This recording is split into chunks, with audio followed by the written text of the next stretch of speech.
Bu bizim keçənləri imtahan proqramı dəyişiləndən sonra Dövlət İmtahan Mərkəzinin yayımladığı bir nümunədir. Yəni demək istəyirdi ki, gələn il imtahan bu formatda olacaq. İlk növbədə imtahanda sual sayı 26 dənədir artıq bildiyiniz kimi.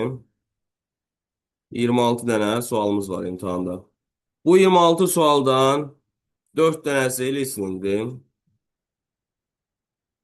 11-ci sinifdir, bəli. 4 dənəsi listeningdir. O 4 dənənin listeningin sonuncusu, yəni 4-ün dördüncüsü true, false şəklində olacaq. True, false.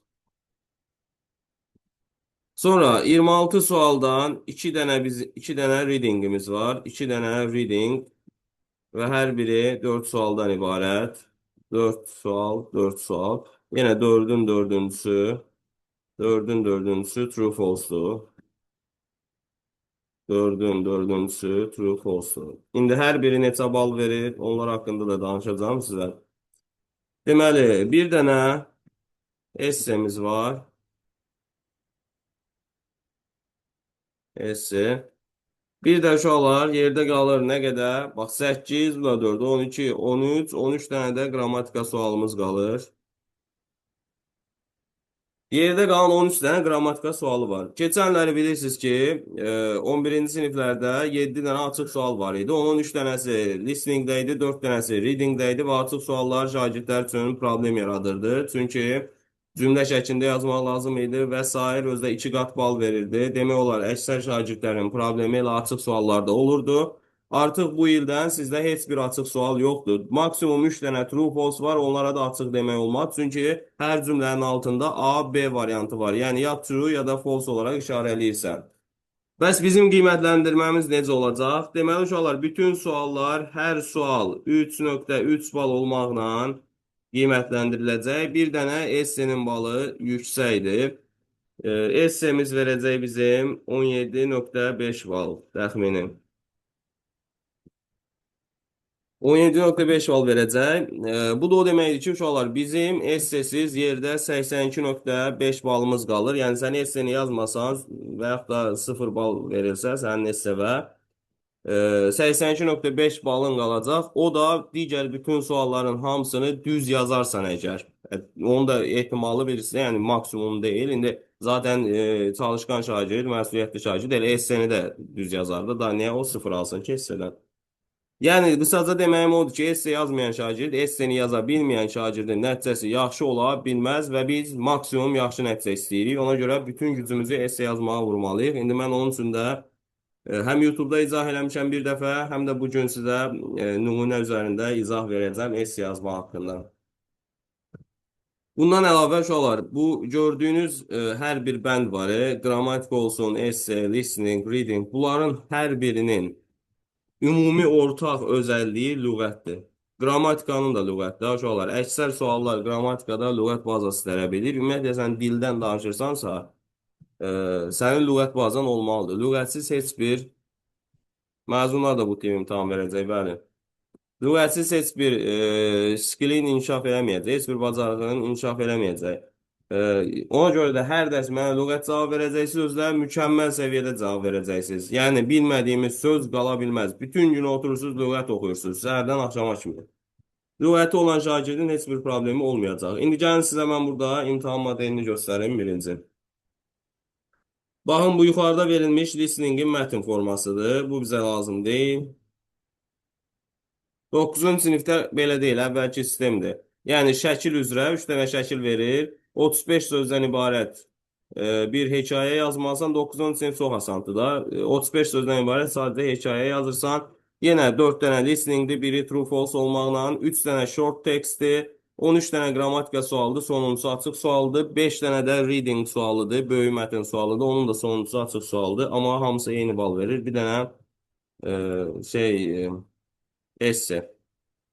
Hər dərs 1 unit, 2 unit verəcəm. Uşaqlar, indi unitin həcminə baxırıq da. Balaca unit olsa 2 dənə götürürük, böyük unit olsa 1 dənə.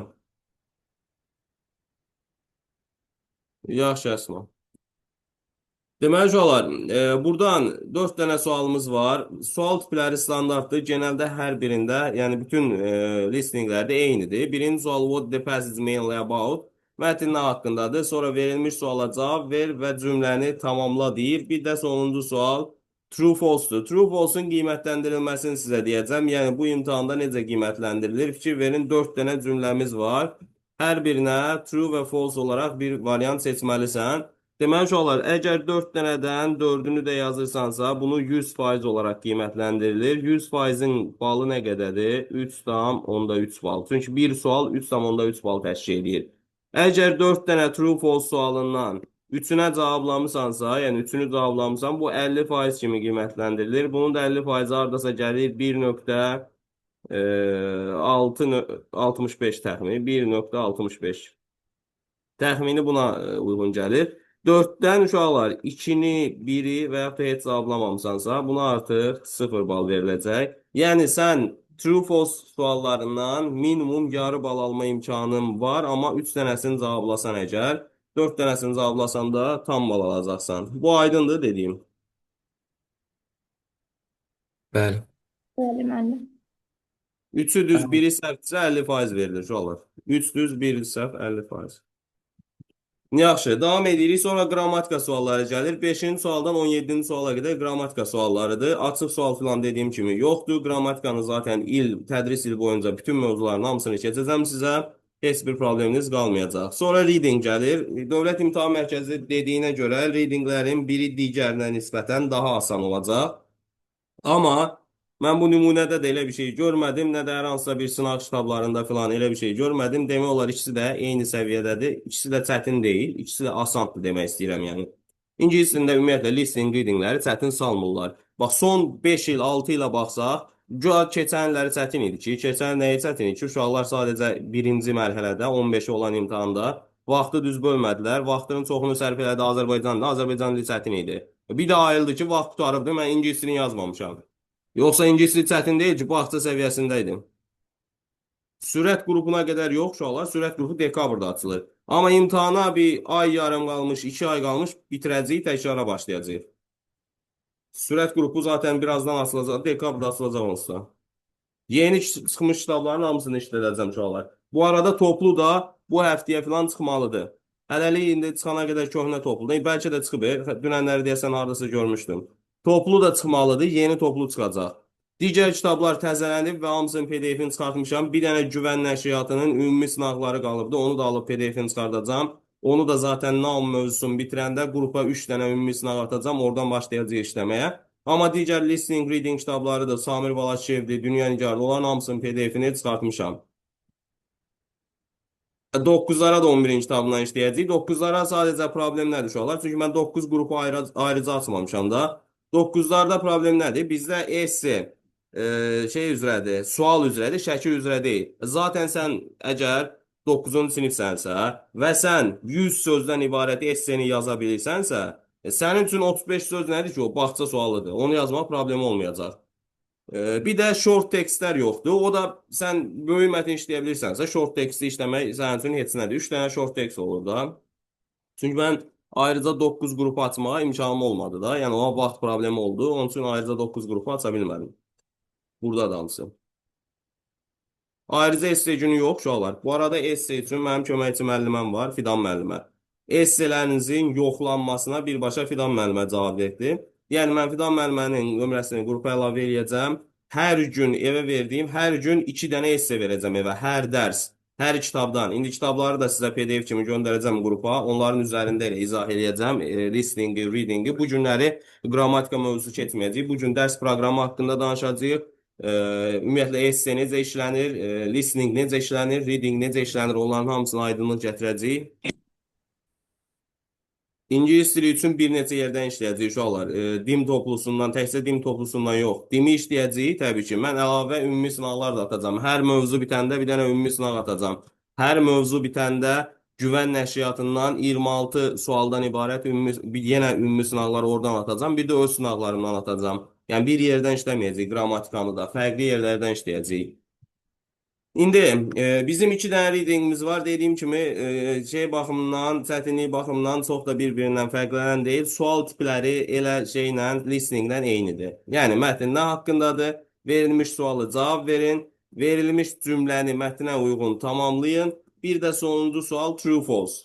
Bunda da sonuncu sual nədir? True false'dur. Qiymətləndirmə də eynidir. 4 dənəsinə düz cavab yazsansa 100%dir, 3 dənəsinə 50%. İndi gəldik buradan ən önəmli hissələrdən birinə. Bax 26-cı sualımızın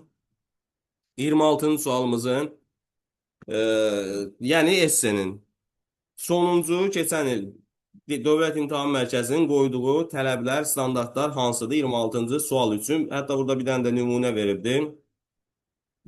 Deməli uşaqlar, do you write an opinion paragraph of at least 100 words on the topic below?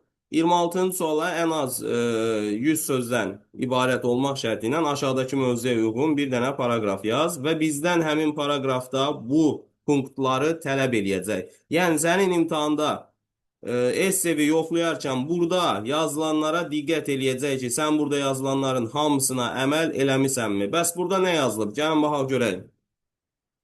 Bax birinci punktda yazılıb ki, have a topic sentence with a controlling idea. Controlling idea nədir uşaqlar? Hər hansısa bir mövzunun sualında iki dənə controlling idea olur. Bilmirəm YouTube'da mənim izahıma baxmısınız yoxsa yox. Bax orada belə bu sualı demişdim. Deməli, controlling idea, məsələn, burada deyir ki, məktəbdə uniformalar şagirdlərdən tələb olunsun. Sualda iki dənə controlling idea var. Bir, tələb olunsun. Yəni onu təsdiq edən tərəf, bir də tələb olunmasın. Yəni onu təkzib edən tərəf. Yəni sizə verilən sualda mütləq iki dənə tərəf olmalıdır. O iki tərəfə biz controlling idea deyirik. Controlling idea 1 and 2. Birinci və ikinci controlling idea. Və sizə elə bir sual qoymalıdırlar ki, imtahanda elə bir sual olmalıdır ki, şagird hər iki tərəfə müəyyən səbəblər gətirə bilsin. Ona görə yadınızda qalsın ki, hər bir esse mövzusunda iki controlling idea olur və iki tərəfin ikisini də biz vurğulayacağıq mətndə. Növbəti tərəfə baxaq, növbəti tələb nədir bizdən? Support your ideas with reasons, facts and example at least two. Baxın uşaqlar, mən sizin üçün bir qəlib düzəltmişəm. Orada hardasa 40-50% söz bütün esselərdə eyni qalacaq. Bağlayıcılardır, giriş cümlələridir, sonluq hissələrdir. Hamısı eyni qalacaq. Sizdən onu əzbərləməyiniz tələb olunur sadəcə. O geri qalan hissə ki var, onu artıq bizə düşən mövzuya uyğun biz tamamlayacağıq. Yəni mövzuya görə dəyişəcək, amma o digər hissələr ki var, onlar hamısı bütün esselərdə eyni qalacaq ki, onları sizə uyğun şəkildə və ən doğru şəkildə tərtib eləmişəm ki, maksimum yüksək nəticə əldə edə bilək.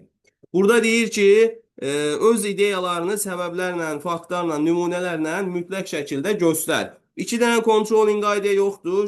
Məktəb uniformaları şagirdlər tərəfindən tələb olunsun demisən. Niyə tələb olunsun? Buna mütləq şəkildə bir səbəb verməlisən. Bir neçə. At least two yazıldı.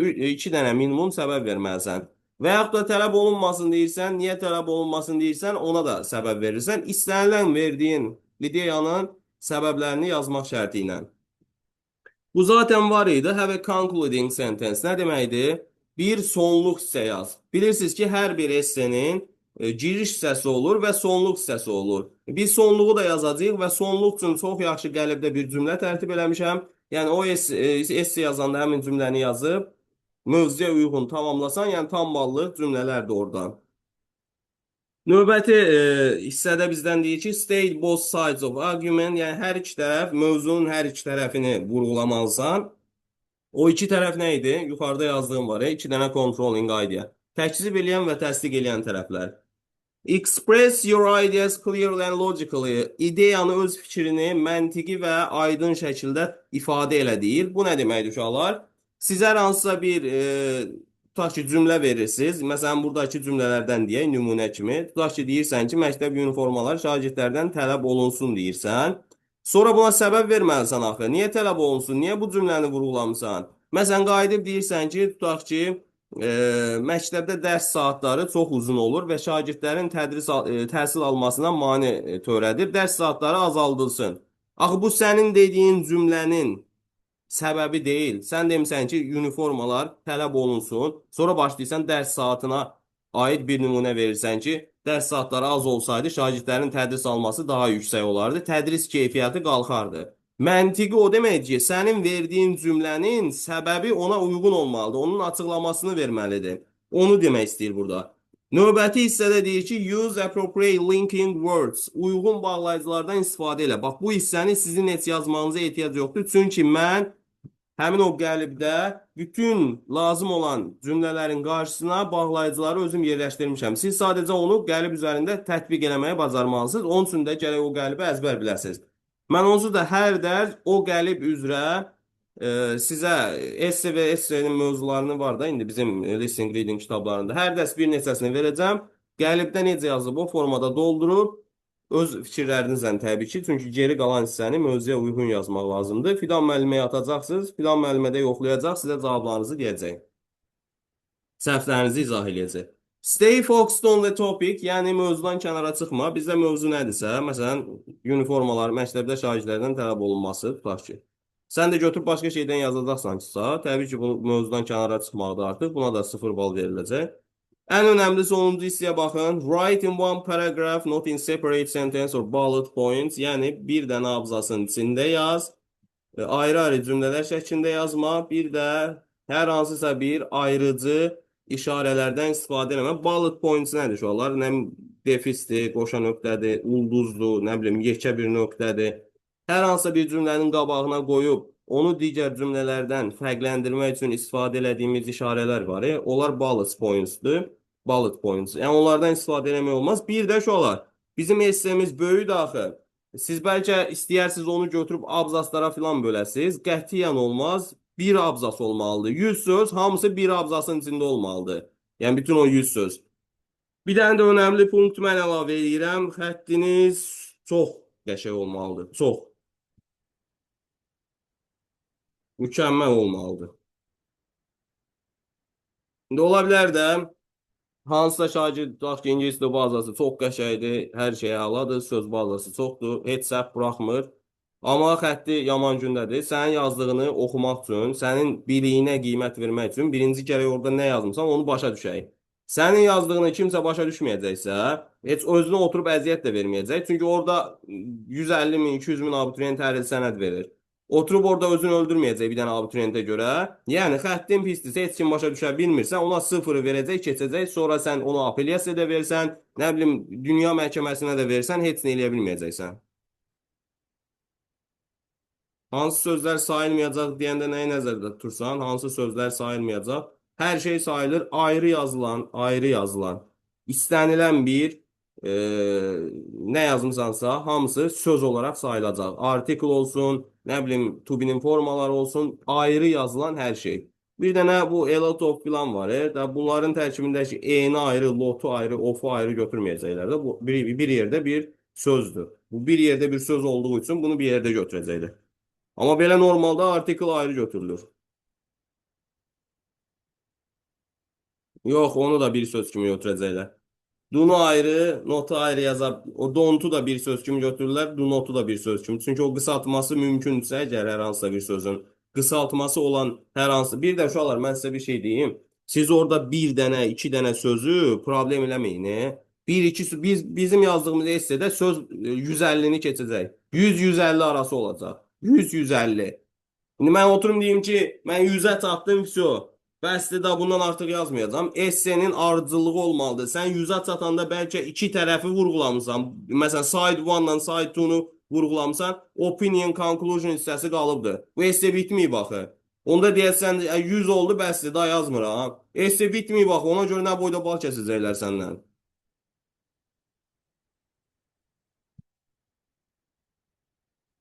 Yox, təbii ki, hər söz bir dəfə sayılacaq nədir? Məsələn, bir sözü burada yazmısansa, təzədən aşağıda həmin sözü yenə də yazsan, o yenə sözdür də.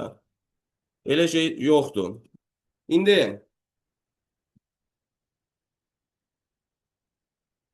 qaralama filan çalışın, eləməyin, mötərizliyə alın filan, amma çalışın qaralama eləməyin. Hətta birinci, onsuz da əlinizdə sual kitabçası olur da. Birinci biz essenin sual kitabçasına yazırıq, düzgün formada. Sonra onu köçürürük cavab kartına. Birbaşa cavab kartına yazsanız, təbii ki, orada qaralama olacaq da. İstər-istəməz insanlıq halıdır da. Böyük bir esse yazırsan, Yəni onun hamısının düz olma ehtimalı nə qədərdir ki? Yəni cümlədə hər insan bir yerdə səhv eləyə bilər də. Onun üçün birinci birbaşa cavab kartına yazası deyil yes-ni. 100 sözü keçsən təbii ki, yox. Orada yazılır at least 100 words. Ən az 100 söz olmalıdır. 100 sözdən aşağı yazanda qiymətləndirmə necə olur, onu da deyim sizə ki, olar. 70 sözdən aşağı yazmısansa bunun balı sıfırdır. Bunu heç oxumayacaqlar bunu heç. 70-dən aşağı yazmısansa. 70-100 söz arası yazmısansa bundan bal kəsəcəklər az yazdığına görə. Plus da sənin orada elədiyin səhvlərə görə də bal kəsəcəklər. Qısaca yerdə heç nə qalmayacaq. 100 sözdən yuxarı yazmalısan onsuz da.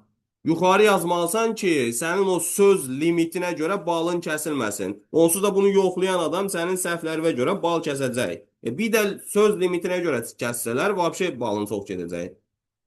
Şimdi saatda nə demək istəyirəm?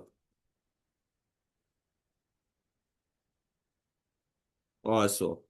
Bakın uşaqlar, bax burada gördüyünüz bizim bu essenin gəlib formasıdır. Sadəcə bu essenin gəlib formasını burada sizin anlamağınız biraz, yəni tətbiq eləməyiniz çətin olar. Ona görə mən bu gün sizə bu esseni bu formada tətbiq eləməyi bacarmalıyıq deyə mən burada sizə bir nümunə də verəcəm topludan. Onu da işləyəcəyik şeydən, bizim listening reading kitablarından. Baxın uşaqlar, bir dənə də burada example vermişəm. Elə bizim dimin bizə verdiyi mövzu var idi. Məktəbdə şagirdlər uniforma geyinsin. Bax bu mövzunu. Bu yuxarıda tərtib elədiyim qəlib var ya, bax bu qəlib. Bu qəlibin içində necə tətbiq eləyəcəyik onu göstərmişəm sizə. Bax burada gördüyünüz bu A hərflə yazılanlar ki var ya, A hərflə yazılanlar. Bunlar bütün esselərdə standart qalır. Bütün esselərdə hamısı yerində qalır. A hərfinə yazılanlar dəyişmir. Transkripsiyanın içində yazılanlar amma mövzuya uyğun şəkildə dəyişilir. İndi onlar nə deməkdir? Gəlin onun izahını verək. Deməli ki, olar introduction isə giriş isə deməkdir. Giriş isə də biz mövzunu vurğulamalıyıq, bir də hər iki tərəfi vurğulamalıyıq. Deməli giriş isə də bizim 3 dənə cümləmiz olmalıdır.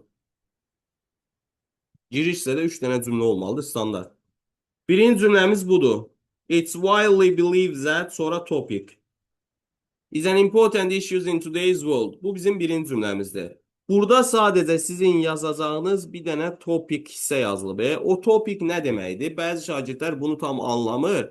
Topic, uşaqlar, mövzuda söhbət gedən nədirsə odur. Onu çıxardıb gətirib o topic yazılan yerə qoymalıyam.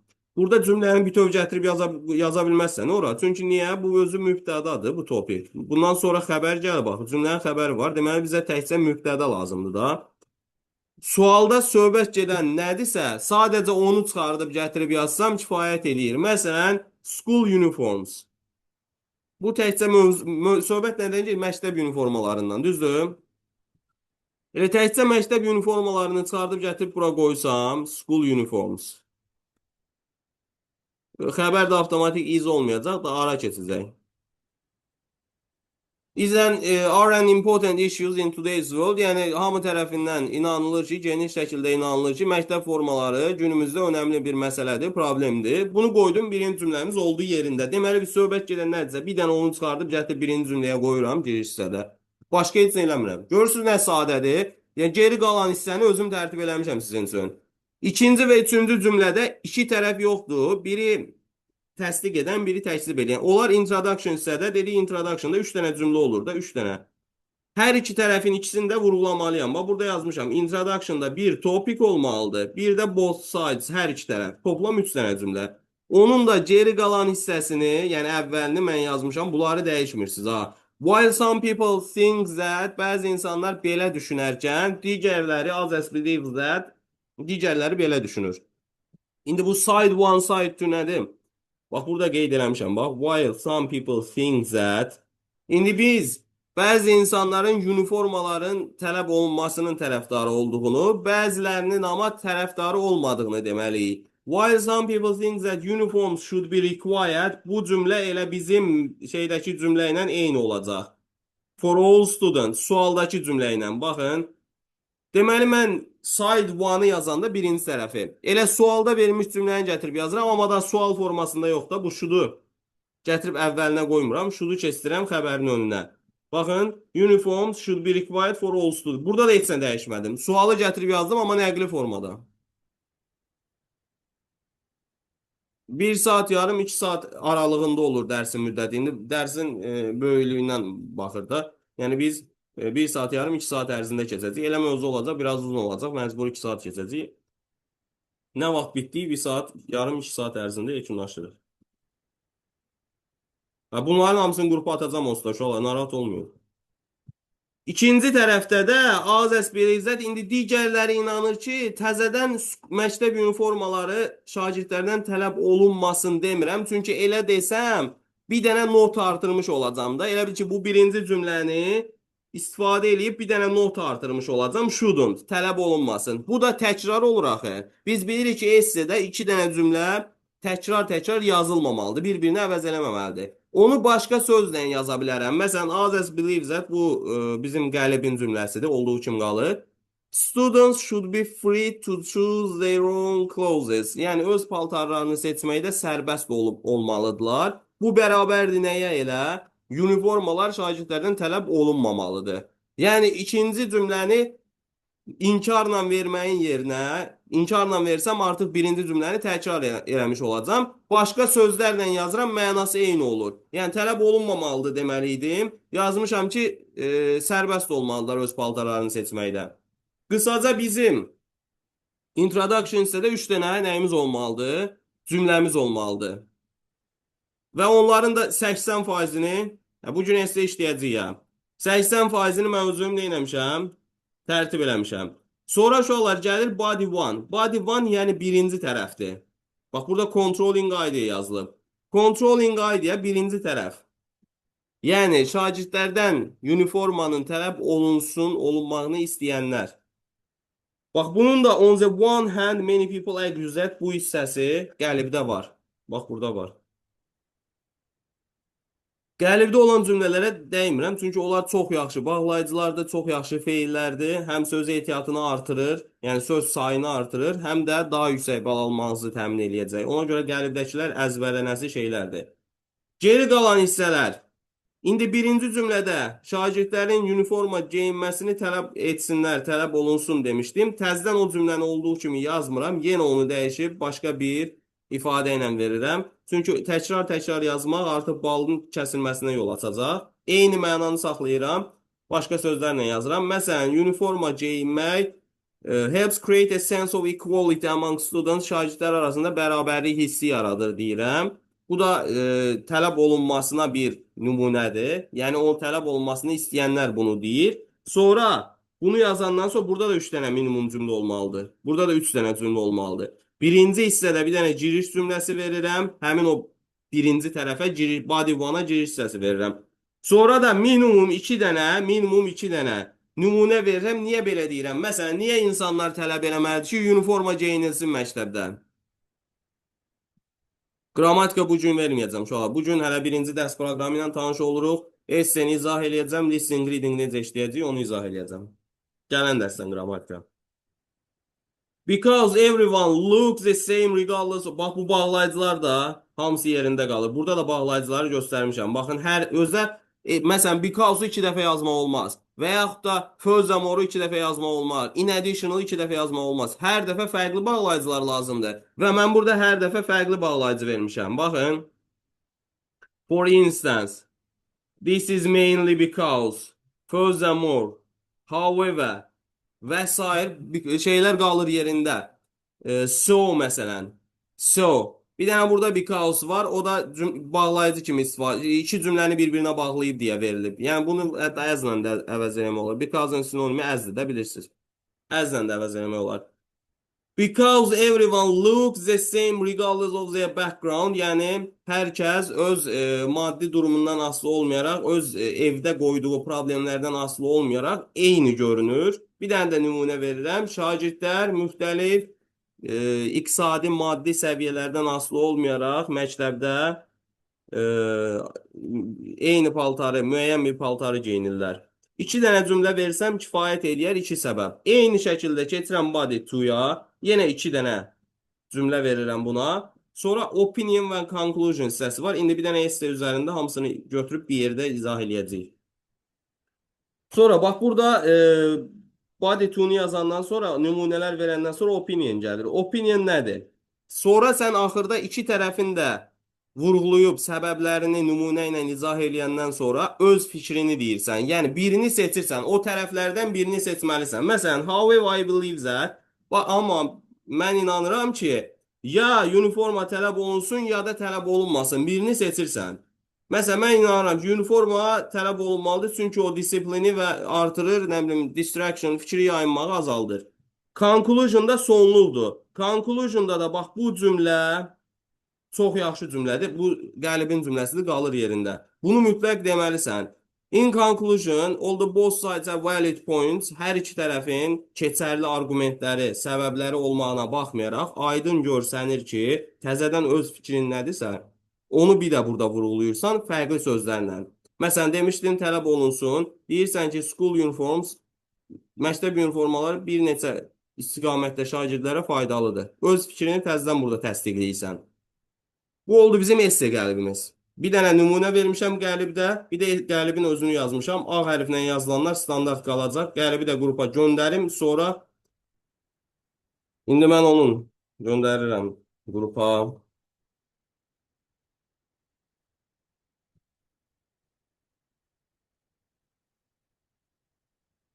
Vəsaitlərin hamısını göndərəm uşaqlar. Vəsaitlərin hamısını göndərəcəm. Narahat olmayın. Zaten mən sizə göndərmədiyim şeyi sonra tələb eləyə bilmərəm ki. Yəni mən sizə bir vəsait göndərməliyəm, bir tapşırıq verməliyəm oradan ki, sonra sizdən tələb eləyim də. Verməsəm nə tələb eləyəcəm?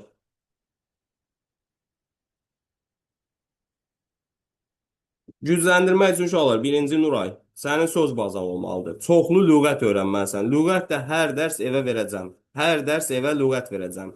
Mənim əgər lüğət bazam yaxşıdırsa, söz bazam yaxşıdırsa, bu listeningdə də problemim olmayacaq, readingdə də problemim olmayacaq, qrammatikada da problemim olmayacaq. Ona görə bütün günü söz öyrənməlisiniz. Söz, lüğət.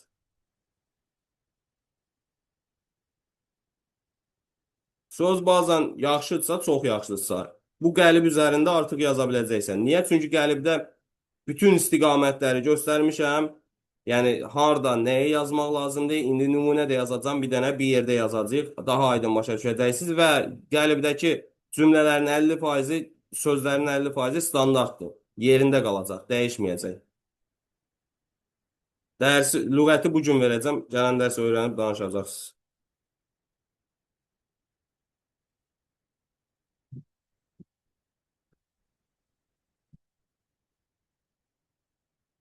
Yox təbii ki. Yox elə sual gəlməz ayın, narahat olma.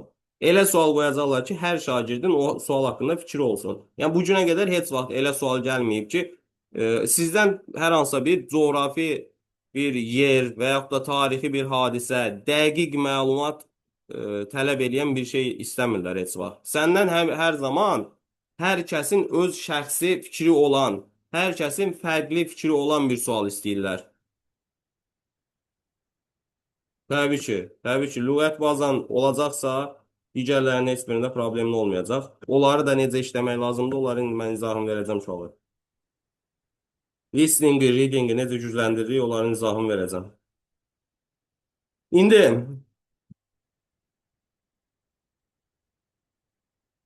bunları göndərdim qrupa, dərəcə indi. Gəlin bir dənə esse mövzusu götürək. Birinci onu. Bir dənə nümunə yazaq ona aid. Məsələn, bax, bizim Samir Balakişiyevin Unit 1-də belə bir esse mövzumuz var.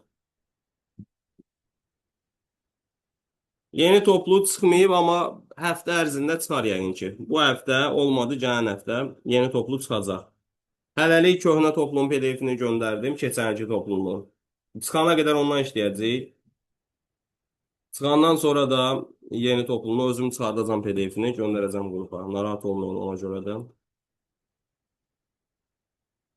Lüğət öyrənməyin insanla insana dəyişir də uşaqlar. Mən məsələn qoyurdum qabağıma 50 dəfə deyirdim sözü, tərcüməsini deyirdim, tələffüzünü deyirdim, elə öyrənirdim və bunu bir saat ara ilə yenə eləyirdim ki, tam bərksin, yadımdan çıxmasın sonra. Çünki elə öyrənirsən, o qısa müddətli yadında qalır, sonra nə bilim bir gündən sonra Bir də görürsən ki, yoxdur, yadından çıxıb. Onun üçün gərək təkrar gedəsən üstündən. Deməli, uşaqlar, gəlin başlayaq indi bura. Bizim bax, gedimsən imtahana, oturmusan, gətirib qoyublar sual kitabçasının qabağına.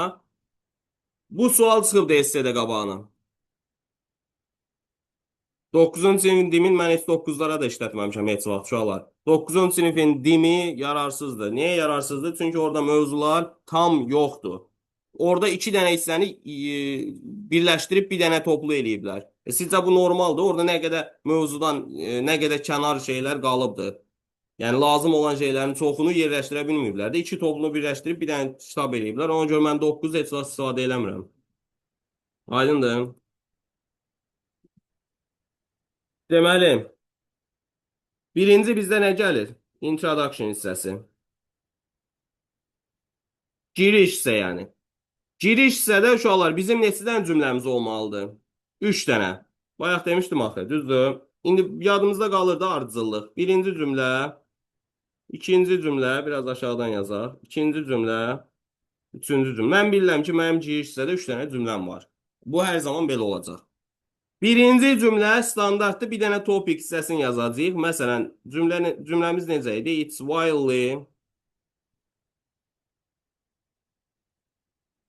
It's widely believed that. Sonra burada bir dənə topic yazılmışdı. Topicdə indi buradakı mövzuya uyğun biz qoyacağıq yerinə. Is an important issue. Important issue in today's world. Today's world. İndi mən essay yazıram da bu topiki silirəm buradan. Bu topik hissəsinə biz nə yazacağıq? Bizim mətndə söhbət gedən mövzu nədir? İndi siz mənə deyin görün. Burada söhbət nədən gedir? Yəni biz mövzu olaraq, topik olaraq buradan nə çıxartmalıyıq? TV. Ayşə, Watching TV. Watching TV just enough. Kifayətdir ora gətirib yazmağa, düzdür? Ona görə də mən buradan bu topiki silirəm. Gətirib yazıram ki, Watching TV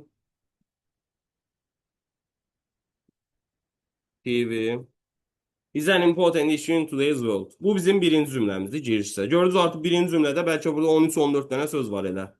Keçirəm ikinci cümləni yazayım. İkinci cümlədə hər iki tərəfi vurğulamaq lazımdır, düzdür? Və cümlələrimizin əvvəli belə başlayırdı.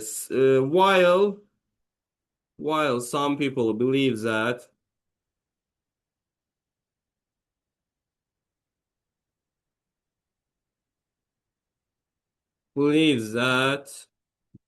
bəzi insanlar buradakı cümləni sual yox, nəqli formada.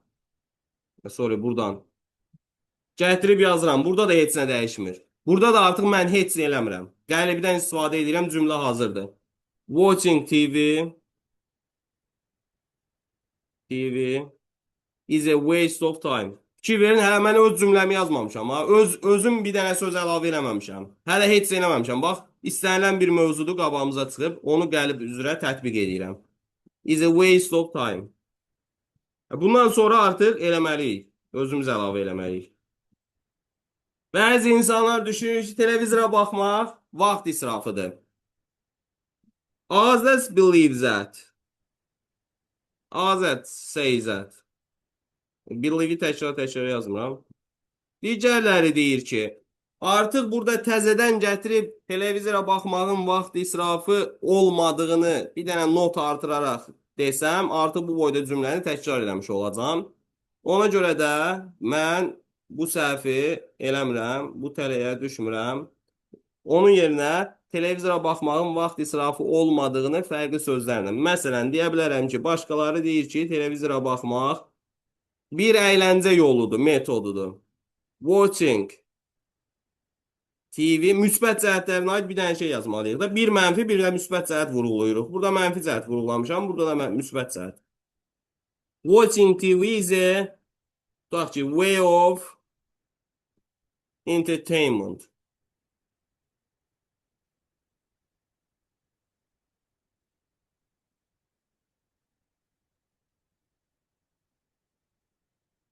Bura qədər bir də mən yazdığım, özümdən yazdığım nədir bu? Qalan şeylər hamısı nədir? Qəlibin içində var. Sadəcə necə tətbiq eləyəcəksiniz, bura qədər başa düşdünüz? Bəli. Aferin. Bəli, bəli. Bəli, müəllim. Yaxşı. Bəli, müəllim. Davam edeyim da, davam edeyim. Zaten mən Ayan onun üçün burada yazdığım o qəlibdə yazdığım hissələr ki var, qəlibdə yazdığım hissələr ki var, yəni standart qalacaq hissələr. O hissələr sizin cümlələrinizin sadə görsənməsinin qarşısını alacaq. Çünki mən orada elə cümlələr, elə bağlayıcılar yazmışam ki, yəni bunu baxan deməyəcək ki, bu bağça səviyyəsindədir. Ona görə narahat olmayın. Siz o yarımçıq yarısını tamamlasaz belə, cümləniz düzgün tamamlasaz belə, cümləniz sadə görünməyəcək. Bu qəlib onun üçün tərtib olunur ki, sizin cümləniz sadə görünməsin. Ha, buyur. Davam edirik. Qramma heç bir kitab tövsiyə eləmirəm. Qramma özüm yazdıracağam. Aydındır. İndi keçirəm ikinci tərəfimizə. İkinci tərəfimiz side 1 və yaxud da body 1. Controlling idea the first. Birinci tərəf. Yəni bizim o təsdiq eləyən tərəfimiz. İndi orada uşaqlar cümləmiz necə başlayırdı? On the one hand, bax on the one hand, on the other hand, bunlar yaxşı bağlayıcılar da. Bir tərəfdən, digər tərəfdən, məsələn, bunlar akademik writingdə istifadə olunur. Buna baxan, bu qəlibdəki bu bağlayıcılara baxan insan, müəllim, yoxlayan insan biləcək ki, bu uşaq bilir də bu ingilis dilini. Yox, mən dərsdə dərsin rekordunu qoşacağam. Qrammatikanı izah eləyəcəm, hamısını lövhədə yazacağam, siləcəm, siləcəm. Rekorda da qeydə də alınacaq olar. Sonra atacağam sizə. Siz də video şəklində açacaqsınız, baxacaqsınız, dəftərinizə qeyd eləyəcəksiniz. Aydındır? Aydındır müəllim, çox sağ olun. Nice olur. On the one hand, bir tərəfdən many people argue that bu qəlibdəki cümlədir ha. Bu qəlibdəki cümlə. Bura qədər məsələn mən heç eləməmişəm hələ ki. Bir tərəfdən insanlar artıq body one nə idi? Televizorun vaxt israfı olduğunu deyir. Düzdür? İndi mən bunu bir dəfə yazmışam axı televizorun. Yuxarıda giriş hissədə yazmışdım ki, televizor vaxt israfıdır. Artıq burada fərqli sözlə o televizorun vaxt israfı olduğunu vurğulayacaq, yəni onun mənfi tərəfini üzə çıxardacaq bir ümumi giriş cümləsi yazmalıyam. Məsələn, televizora baxmağın mənfi tərəfləri çoxdur. Fərqli cümlə ilə yazıram. Watching TV has many negative sides. Many-ni 2 dəfə yazmıyor. Bu da a lot of ya da several negative sides. Mənfi tərəfləri çoxdur. Çox mənfi tərəfi var. Bir dənə giriş hissə verdim. 3 dənə cümlə olmalıdır. Hər iki tərəfdə. Bax, giriş hissədə də 3 dənə cümlə var. Body 1-da da 3 dənə cümlə var. Body 2-da da 3 dənə cümlə var. Sonra bir cümlə opinion, bir cümlə conclusion. Bu bizim birinci cümləmiz. İkinci cümlə. 2-dən 3 həmin o body 1-a 2 dənə example verməkdir. Düzdür? Buradan bir dənə example verirəm. Məsələn, elə yazıram for example. İndi bizim uşaqlar, bu başımızı işlədəcəyimiz əsas hissələr haradır? Bu body 1-la body 2-nun o 2 dənə example-ları var, onlar. Mən burada esse mövzusu qabağımıza gələndə biz ilk öncə verilmiş sualın mənfi və müsbət cəhətlərini qıraqda qeyd eləsək yaxşıdır. Məsələn, buradan mənfi cəhətə 3 dənə, buradan da müsbət cəhətə 3 dənə. Çünki biri giriş hissədə yazılır burada. Məsəl üçün deyirəm də, digər ikisi nümunə kimi yazılır. Məsələn, televizora baxmağın mənfi cəhətinə nümunə. İndi birini yazmışam, bir ümumi girişsə mənfi cəhətləri çoxdur, bunu çıxıram. Başqa mənfi cəhəti nədir? İnsanlar, məsələn, dərsdən yayınır. Xüsusilə də şagirdlər dərsdən yayınır. İnsanlar dərsdən yayınır. Başqa bir dənə mənfi cəhət. Məsələn, televizora həddindən artıq baxmaq bəzi sağlamlıq problemləri yarada bilər. Obeziti yaza bilərsiniz, köklük yarada bilər və yaxud da sedentary lifestyle, oturaq həyata səbəb ola bilər və s. Sağlamlığa ziyandır, ISO. Sağlamlıq problemi yarada bilər. Sağlamlığa ziyandır yazıram. Yadımıza düşsün ki, biz burada nə deyəcəyik?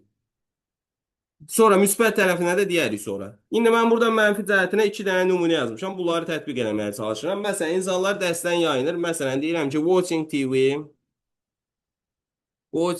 TV, tutaq ki, prevent nə demək, kim deyər?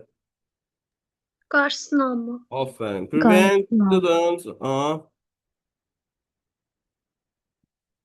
students to do their homework on time. To do their homework on time. Şagirdlərin tutaq ki, dərslərinin vaxtında eləməyin qarşısını alır. Dedimdən işlərinin vaxtında görə bilmirlər. Düzdür? Sonra ikinci də sağlamlığa ziyan vura bilər. Yəni televizor həddindən artıq baxmaq sağlamlığa ziyan vura bilər deyirəm. Gəlin onu da buradan qeyd edək. Məsələn, tutaq ki, bir dənə də bağlayıcı verin. Bağlayıcılar qəlibdə verilibdir uşaqlar. O bağlayıcılardan istifadə edin. Hər dəfə eyni bağlayıcı qoya bilmərəm. Məsələn, also watching TV too much. Watching TV too much. Hətta buradan watching too much TV yazar da. Düzgün olsun. Watching too much TV. Tutaq ki, damage, can damage yazaq, vura bilər.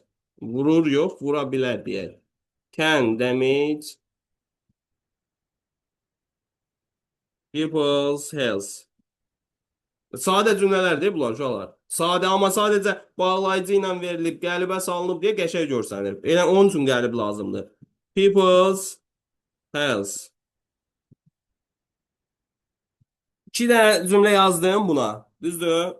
Verdim birinci tərəfi, mənfi tərəfi. Sonra da onu sübut eləyən 2 dənə nümunə verdim. Sonra keçirəm side və yaxud da body to. Side və yaxud da body to.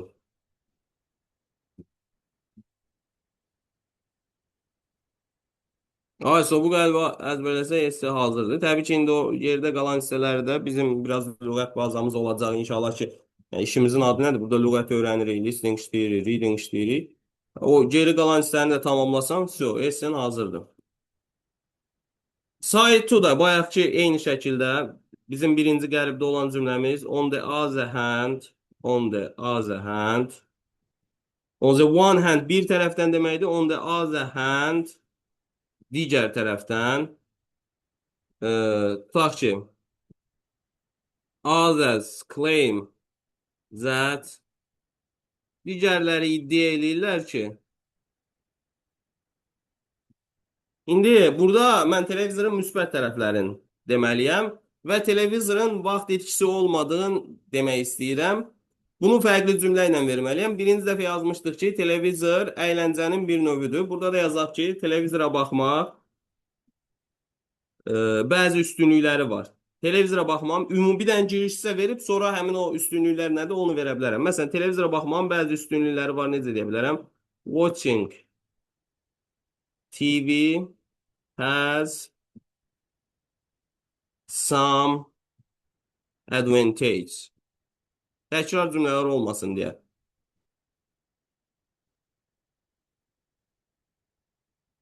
Yenə buradan, for example, sinonim var idi. Orada qəlbin içində də vermişəm.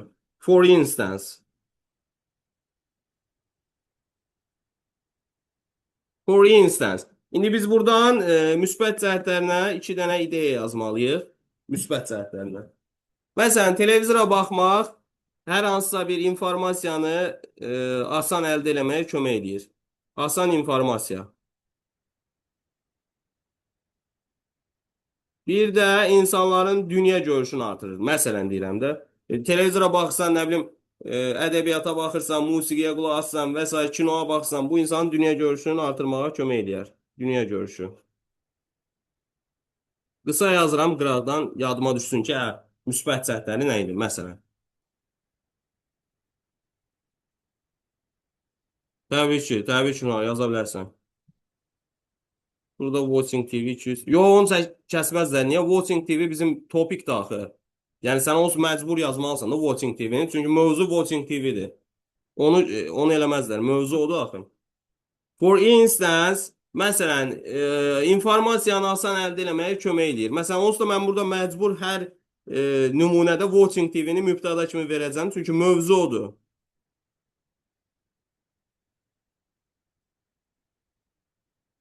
Watching TV can help to get a lot of information easily. Məsələn, xəbərlər filan tutaq ki, istənilən informasiyanı rahat əldə etməyə kömək edir də, düzdür? Information easily. Sonra bir dənə nümunə yazdıq, bir dənə də nümunə yazdıq. Tutaq ki, dünya görüşün artırmağa kömək edir. Dünya görüşünü artırır. Məsələn, buna da bir dənə fərqli bağlayıcı verək. Məsələn, furthermore ya da moreover. Orada məsələn, qəlibdə furthermore yazılıb. Moreover, furthermore ikisi də əlavə olaraq üstəlik deməkdir. Məsələn, watching TV yazmıram burada, it yazıram. It deyəndə elə watching TV-ni nəzərdə tuturam. Moreover, it tutaq ki, assist, help-i də təkrar yazmıram. It assists people. Nə yazacaqdıq? Dünya görüşün artmasına. Increase. Tools'un verək burada, assist yazmışıq. It assist people to increase their worldview. Worldview dünya görüşü deməkdir. Worldview. Deməli, o insanlara dünya görüşlərini artırmağa kömək edir. Bir dənə də cümlə buradan yazdıq. Oldu 3 dənə cümləmiz. Bir dənə giriş hissə, 2 dənə də səbəb. Bu da oldu bizim body 2 hissəmiz. İndi yerdə qaldı nə? Deməli, 3 dənə introduction cümləmiz var. 3 dənə body 1 cümləmiz, 3 dənə də body 2 cümləmiz. Yerdə 2 dənə cümlə qalır. Biri opinion'dır, biri də conclusion. Opinion nədir uşaqlar? Opinion'da sən öz seçimini edirsən. Yəni, mən hansını seçirəm? Televizora baxmaq vaxt israfıdır, yoxsa televizora baxmaq faydalı bir şeydir? Buradan bir dənə opinionumuzu yazaq. Cümləmiz belə idi, qəlibdə səhv eləmirəmsə. However, I believe that amma buna baxmayaraq mən inanıram ki, televizora baxmağın watching TV tutaq ki is useful. Sometimes, hətta buradan bir dənə sometimes yazaq. Sometimes watching TV can be useful. Can be useful. Can be useful. Yəni, bəzən televizora baxmaq faydalı ola bilər. Yəni, faydalı ola bilər deyirəm. Müsbət cəhətini vurğulayıram. Sonra bizim sonraki cümlə, burada bir dənə cümlə deyirsən, öz fikrini, yəni hansı tərəfi seçirsən, sadəcə seçdiyin tərəfi yuxarıda yazdığından eyni cümlə olmasında fərqli şəkildə verməlisən. Yəni, burada çox şey dəyişmədim, mən eyni şey yazmışam, sadəcə bir-iki dənə fərqli sözlə vermişəm də. Conclusion sonluq və yaxud da nəticə hissəsidir. Bunun cümlənin yarıdan çoxu eyni qalacaq və bu hissə çox önəmlidir. Bunu mütləq mən yazdığım qəlibdəki kimi yazmalısınız. In conclusion, nəticədə, although both sides have valid points, yəni baxmayaraq ki, hər iki tərəfin keçərli səbəbləri var, it's clear that bu cümlə bura qədər hələ ki qəlibin içindədir. Qəlibdəki cümləni yazmışam. It's clear that, bax bu z hissəyə qədər, buradan bura qədər qəlibdə var. Yəni, bura qədər heç nə dəyişmirik və çox yaxşı cümlədə olduğu kimi qalmalıdır.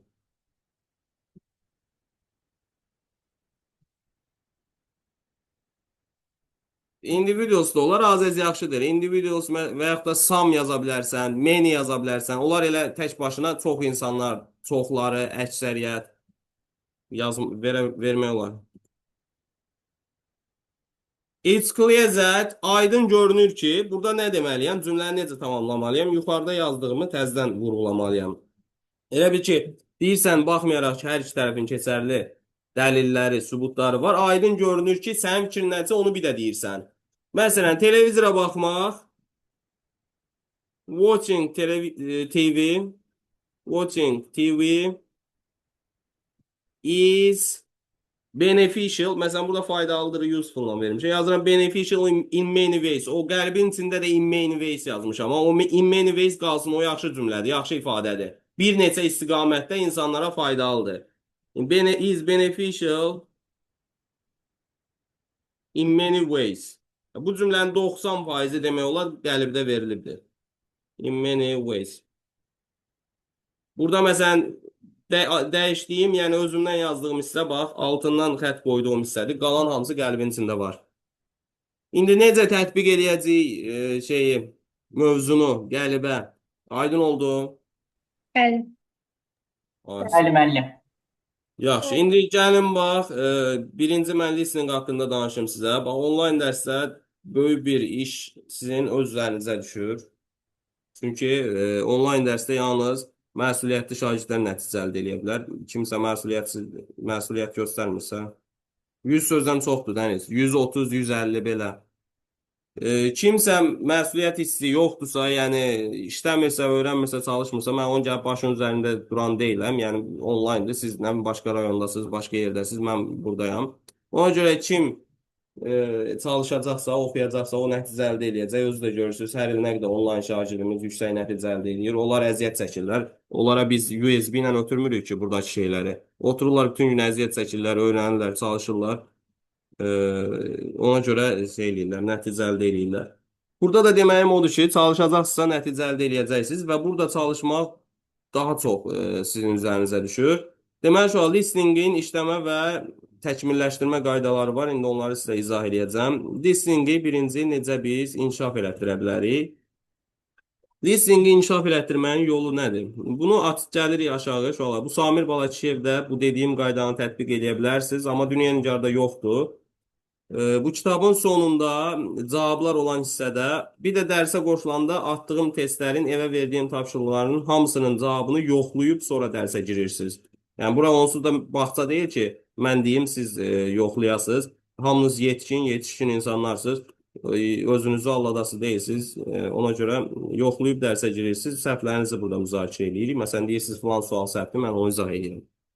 Deməli, burada Samir Balakişiyevdə istənilən unitin, yəni listeningin mətn forması verilibdir. Görürsünüz, bax. Audio script, yəni listeningin mətn forması deməkdir. Həmin o mətn formaları verilibdir burada uşaqlar. Dərsin qaydını atacağım mən uşaq. Mətn formalar verilibdir hər listeningin. Sən əgər listeningi inkişaf etdirmək istəyirsənsə, birinci sənin sözlərin düzgün tələffüzünə bələd olmalısan və bunu bir neçə yolla eləmək olar. Birinci lüğət öyrənəndə orada sözün özü, sonra sözün transkripsiyası, məsələn, bir də tərcüməsi yazılır. Düzdür? Bunların üçü də bizə lazımdır. Bəzi şagirdlər yalnız özün və tərcüməsini öyrənir. Niyə bunların üçü də lazımdır? Birinci uşaqlar, siz essay yazırsınız. Essaydə sözün düzgün yazışını bilməlisiniz. Bu bizə writingdə lazım olacaq. Və biz listening edirik. Listeningdə siz sözün özünü görmürsünüz. Yalnız tələffüzünü eşidirsiniz. Ona görə sizə tələffüz lazımdır listeningdə. Və biz mətn işləyirik, reading işləyir. Readingdə də cümləni tərcümə edib mənasını başa düşmək lazımdır. Bu da bizə lazımdır readingdə. Ona görə bu lüğətdə verilən 3 strukturun üçünü də əzbərləməlisiniz. Təkcə tərcüməsini yox, tələffüzü və pronunciation da lazımdır və yazılış da lazımdır. Və listeningi ilk başlarda söz bazası olmayan şagirdlər təbii ki, çətinlik çəkəcəklər. Listening uzun müddətli bir prosesdir. Sənin qulağın hər gün sözün tələffüzünə öyrəşməlidir ki, onu görmədən də başa düşə biləsən. Bunun üçün nə etməliyəm? Mətn formasını qoyuram qabağıma evdə. Bura öyrənməkdir, imtahan deyil ki, öyrənməyə gəlmişik bura. Mətn formasını qoyursan qabağa və suallara zada baxmırsan. Elə birbaşa gəlib mətn formasını qoyursan qabağına. Başlayırsan bunu birinci reading kimi tərcümə eləməyə. Bütün hamısını tərcümə elədin axıra qədər. Bütün cümlələrin mənasını başa düşdün. Sonra listeningi qoşursan, listening oxuyur. Listening oxuya-oxuya, yəni danışa-danışa, sən o danışdıqca sözləri izləyirsən. Bunu niyə eləyirsən? Hər sözün necə deyildiyinə, necə tələffüz olduğuna qulağın öyrəşməlidir. Və bunu ən az 10 dəfə, nə bilim 7 dəfə hər listeningdə eləməlisən. Hər listeningdə. Tutardı, sona çatdı, təzədən başdan qoşursan. Başdan qoşursan o danışa qulaq asırsan. Sonra nə edirsən? Bununla bitmir. Sonra bu şeyi bağlayırsan bunu. Artıq mətn formasını bilirsən də, tərcüməsini də bilirsən. Bunu bağlayandan sonra təkcə listeningi qoşursan, sadəcə qulaq asırsan. Mətni görmüsən, tərcümə də eləmisən və 7-8 dəfə də qulaq asıb sözlərin tələffüzünə bələd olmusan. Qoşursan, o danışdıqca qulaq asırsan axıra qədər. Görürsənmi? Artıq mən bütün sözlərin tələffüzünü başa düşüb cümlələri tam anlaya bilirəm. Bilirsənsə deməli hazırsan, artıq sualları keçib işləyə bilərsən. Və bunu hər mətn üzərində Samir Balakişiyevdəki hər mətnləri bu formada işləyirsiniz. Dünya Nigarda mətn forması yoxdur. Onu normal imtahandakı kimi işləyirsiniz. Bunu amma öyrənmək üçün, inkişaf elətdirmək üçün bu formada işləyirsiniz. Bunu hər mətndə eləməlisiniz ki, inkişaf eləyəsiniz listening. Dinləmələrin linkini atacağım. YouTube-da var hamısı. 20 sınaq lazım deyil. O artıq yararsızdır. Onun yerinə mən öz sınaqları kitabım var. 80 sınaq. Ondan istifadə edəcəyik. Tam imtahan proqramına uyğun və daha çətin, yəni maksimum çətin. Mənim öz sınaqlar kitabım ən çətin, maksimum çətin səviyyədədir. Bir də Güvənin ümumi sınaqlar kitabı var. Orada mövzular üzrədir. Ondan da işləyəcəyik. Ümumi sınaq imtahan proqramındakı kimi çox var. Yəni işləyəcəyimiz çox var. Narahat olmayın. Ümumiyyətlə sınağımız çoxdur. Deməli uşaqlar, listeningi bu formada işləyən adamın il sonunda listeningi yaxşı olacaq. İşləməyən, eləməyən adamın indi əvvəldən bazası varsa problem çox da yaşamaz, amma bazası olmayacaqsa, bazası yoxdursa və bu formada da işləmirsə, onun listeningi inkişaf eləməyəcək. İndidən deyim sizə. Bəs listeningi biz imtahanda necə yazacağıq? Bilirsiniz ki, 2 dəfə qulaq asma şansınız var. Lazım olan materialları göndərəcəm uşaqlar. Geri qalanlar kifayət, yəni bizim kifayət qədər heç başımızı qaşımağa belə vaxtımız olmayacaq. Yəni o qədər materialımız olacaq. Ona görə narahat olmayın.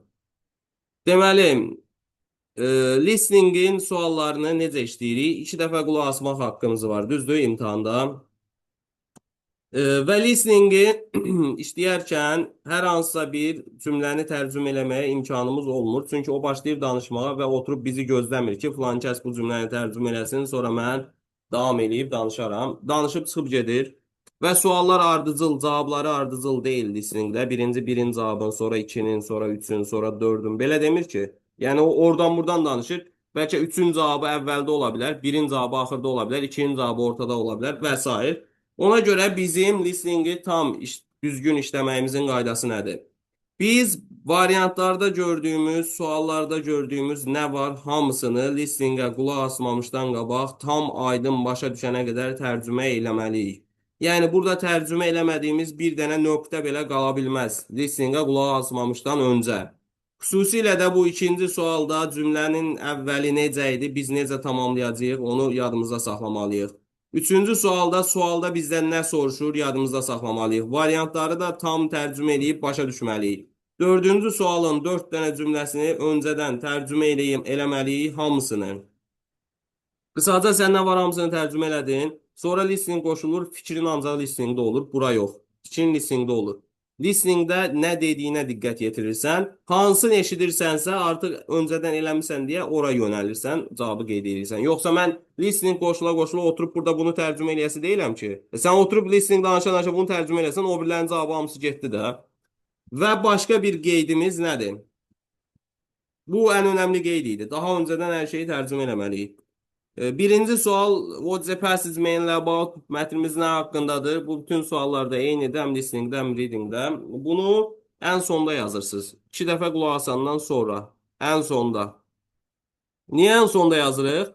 Çünki mən 2 dəfə qulaq asandan sonra və digər sualları işləyəndən sonra daha çox məlumatım olur ki, bu mətndə söhbət nədən gedir. Bir dəfə qulaq asasan, orada nəsə bir məlumatın olmaya bilər. Amma 2 dəfə qulaq asandan sonra daha çox məlumatın olacaq da mətndə söhbət nədən gedir. Ona görə bunu ən sonda yazırsınız və bunu 2 dəfə qulaq asandan sonra artıq listening qoşulmasa belə yazmaq olur da. Çünki sən digər sualları yazmısan və listeningə də qulaq asmısan. Burada artıq variantlara baxıb müəyyənləşdirmək olar ki, bu mətndə söhbət nədən gedir. Başa düşdük? Müəllim. Bəli, müəllim. İndi reading haqqında danışırıq. Deməli, uşaqlar, readingi imtahanda işləmək üçün birinci biz inkişaf elətdirməliyik. İnkişaf elətdirmək üçün də mütləq şəkildə evdə mətni başdan sona tərcümə eləməlisiniz. Bəzi müəllimlər görürəm də YouTube-da filan, nə bilim TikTok-da filan deyirlər ki, imtahanda yox, ümumiyyətlə reading işləyəndə heç vaxt mətni tərcümə eləməyin, gedin nə bilim suala baxın. Burada məsələn 6-cı sual. Suala baxın, sonra gəlin bunun cavabını mətnin içində axtarın. Bu sizi inkişaf elətdirməyəcək. Yəni bundan siz heç nə öyrənməyəcəksiniz. Burada məqsəd nədir? Öyrənmək. Bu dəqiqə siz imtahan vermirsiniz ki, buraxılış imtahanı vermirsiniz ki. Sizin məqsədiniz burada ingilis dilinizi mükəmməl eləməkdir. Bunun yolu da bu sualları unutmaqdır readingdə. Burada sual yoxdur hələ ki. Heç nə. Burada heç nə verməyiblər. Burada ən önəmli metod buradan başlayırsınız, mətni başdan sona tam tərcümə edirsiniz. Bilmədiyiniz sözləri yazırsınız lüğət dəftərinizə. Budur ingilis dilində reading inkişaf etdirməyin ən yaxşı yolu. Və siz istənilən sözün düzgün yazılışını, düzgün mənasını, tam nə məna verir, başa düşmək üçün kontekstdə görməlisiniz, mətnin içində görməlisiniz həmin sözü. Və sizin lüğət bazanız belə daha yaxşı inkişaf eləyəcək. Sözü mətnin içində, cümlənin içində görəndə o söz daha yaxşı yadda qalır insanın yaddaşında. Deməli, ən önəmli məqsədimiz mətni başdan sona tərcümə eləməkdir. Bunu başdan sona tərcümə elədinsə, zaten bu sualları yazmaq 2 vur 2 olacaq. 2 vur 2. Amma vaxt biraz daha çox aparacaq. Amma dediyim kimi bu vaxt ilk başlar çox aparsın da. Yəni bizim işimiz nədir? Bizim işimiz əziyyət çəkməkdir. Əziyyət çəkərək öyrənməkdir bu bir il ərzində. Ona görə qoy çox vaxt aparsın. Qoy nə bilim gecən gündüzün olmasın. Amma otur bunu başdan sona tərcümə elə. İmtahanda bu səndə daha az vaxt aparacaq. Niyə? Artıq o qədər sən mətn tərcümə eləmisən ki, sən cümləyə baxan kimi artıq onun tərcüməsini başa düşürsən. Yəni bu səviyyəyə gəlib çatmalıyıq imtahana qədər biz. İndi o əziyyətləri çəkməliyik ki, imtahanda problem yaşamayaq. Nəysə, o 6 ayam. Sual tipləri də elə listeninglə eynidir uşaqlar. Yenə Bodzefəs, Menlaba. Sualları yazmaq çox asandır. Bəzi sualları. Yəni mətndə 1-2 cümləni belə. Məsələn, burada deyir ki, how do Beethoven communicate with his friends? Məsələn, belə suallarda bir dənə açar söz tapırsan. Məsələn, deyir ki, Beethoven dostları ilə necə əlaqə qururdu? Məsələn, communicate mənim açar sözümdür, düzdür? Mən gedib mətnin bütöv hamısını tərcümə eləmək yerinə, gedərəm communicate olan hissəyə baxaram. Beethoven found alternative means to communicate with his friends. He asked them to write down their question and then he answered. Cavabımız de oldu bu. Deyir ki, o dostlarından xahiş edirdi ki, sualları yazsın, sonra onları danışaraq cavablandırırdı. Deyə bax. They wrote their question and he answered by speak. Yəni bu qədər sadədir cavabı tapmaq. Amma mənim istəyim sizdən bu deyil də. Yəni bunu bağça uşağına da versən eləyər. Mənim istəyim nədir? Bu mətni bütöv tərcümə eləməyiniz. Bu zaman sizin ingilis dilinizi inkişaf eləyəcək, readinginizi inkişaf eləyəcək, lüğətinizi inkişaf eləyəcək. Şimdi saatdə nə demək istəyirəm? Bəli, müəllim. Maşallah. 2 dənə readingimiz var, eyni şəkildə.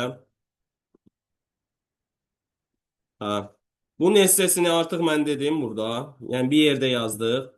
Samir Balazişevdən ev tapşırıqlarını deyirəm. Hər dərs 2 dənə kitabdan ev tapşırığı verəcəyik. Samir Balazişevdən Unit 1-i götürəcəyik evə. Unit 1. Deyə bax bu. Unit 1-in tərkibində bir dənə listening imtahandakı kimi. 2 dənə reading yenə imtahandakı kimi. Və bir dənə esse var. Esseni mən nümunə kimi burada dedim. Ona görə bunun essesini da yazmırsınız. Gələn dərsdən artıq buradan da esse götürəcəyik. Dünya Nigardan da. Samir Balazişevdən ev tapşırığı. Ümumiyyətlə, hər dərs bir nəfər qrupa bütün ev tapşırıqlarını qeyd eləyər. İndi digər kitaba keçirik. O da yenilənmiş nəşrdir. Dünya Hüseynova, Nigar Abbasovanın kitabıdır. Listening reading kitabı. Bu yıl çıxandır. Unit 1. Samir Balazişevdən Unit 1. Ayağım. Unit 1-də nə var hamısı? 2-yə qədərdir yəni. Sonra keçirik nəyə? Dünya Nicara. Dünya Nicardan uşaqlar, listeninglər əvvəldədir, readinglər, esselər axırdadır. Bax, burada listening 1-i götürəcəyik. Səhifə yerləşir 30-da səhv eləmirəmsə. Səhifə 30-dan başlayır bu kitab. Elə əvvəldə listening 1 görəcəksiniz. PDF-in əvvəlində listening 1-dir. Deməli, Dünya Nicardan listening 1, sonra bunun ortasından amma readinglər başlayır. Yəni, bax, buradan readinglər başlayır. Reading 71. Səhifə 71-də. Səhifə 71-də reading 1 yazılıb. Reading 1-in tərkibində 2 dənə mətn var. Niyə? Çünki imtahana 2 dənə mətn düşür. Reading 1-i götürürsüz. Bax, bir mətn, bir də səhifə 72-də ikinci mətn. Eləcə də səhifə 72-də bir esse mövzumuz var. Esse 1. Deməli, listening 1, reading 1, esse 1 dünya nicardan. Is playing video games fun? Yəni, video oyunları oynamaq əyləncəlidirmi? Bununla bağlı 100 sözdən ibarət esse yazacağıq. Səhifə 72-yə qədər, 71, 72, bir də listening 1. Buradan da ev tapşırıqları yadda qaldı. Bəli, müəllim. Bəli, müəllim. Bəli, müəllim. Hə, Bəli, müəllim. bir də lüğətdən. Zirvənin lüğəti. PDF-ini atmışam. İndi kimsə kitabı alsa, alsın. Məsələn, bəziləriniz deyə bilər ki, gözüm ağrıyır falan. PDF-dən oxuya bilmirəm.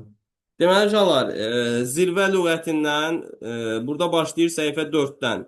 Səhifə 4-dən grade 5 yazılır, 5-ci sinif. Birinci welcome hissəsi var. Welcome daxil olmaqla səhifə 4, səhifə 5, səhifə 6, səhifə 7-də Unit 2 yazılıb. Unit 2 yazısına qədər. Unit 2 yazısına qədər. Səhifə 4-dən səhifə 7-yə və Unit 2 yazısına qədər lüğətdə nə varsa hamısını soruşacağım. Və bir dənə bilmədiyimiz söz ola bilməz. Çünki bu 5-ci sinif lüğətidir. Elə öyrənirsiniz ki, bir dənə bilmədiyimiz söz qalmasın.